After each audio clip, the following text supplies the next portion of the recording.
When I got the job at Silver Ink Thing, I was actually really terrified. I wasn't super confident about sharing my story. I really didn't think that I was that bold in my faith, but I really felt like that's where God was calling me. My name is Audrey Domasky.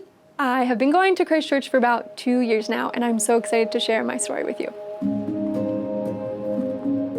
I'm what a lot of people would say is the result of a praying grandma. She prayed for her whole family to become believers as well. And so when my parents got married, they became Christians at a Billy Graham crusade.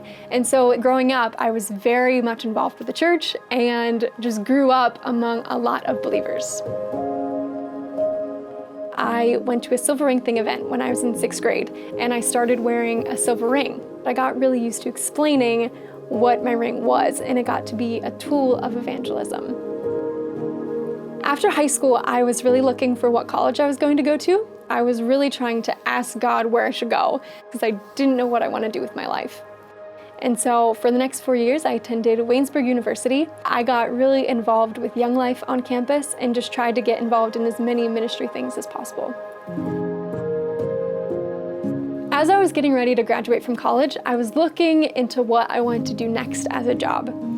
Since I had seen a Silver Ring Thing event when I was in 6th grade, I wanted to see if I could join the team and be one of their speakers. I applied at Silver Ring Thing, now known as Unaltered, and I got the job. So I got to tour around all of the United States talking about my testimony.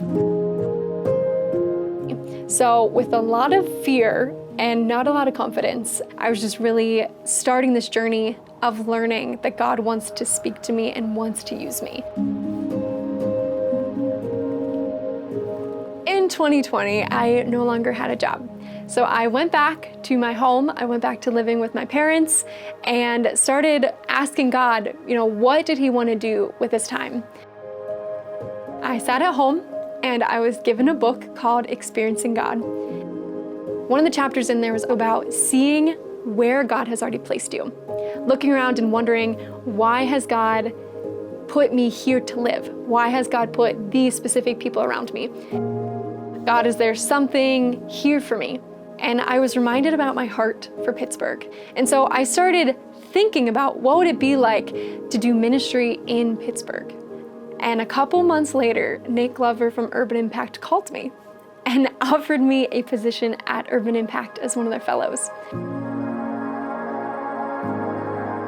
There were 2 verses that came to my mind. One was from Matthew, to go to the lost sheep of Israel and proclaim that the kingdom of heaven is near.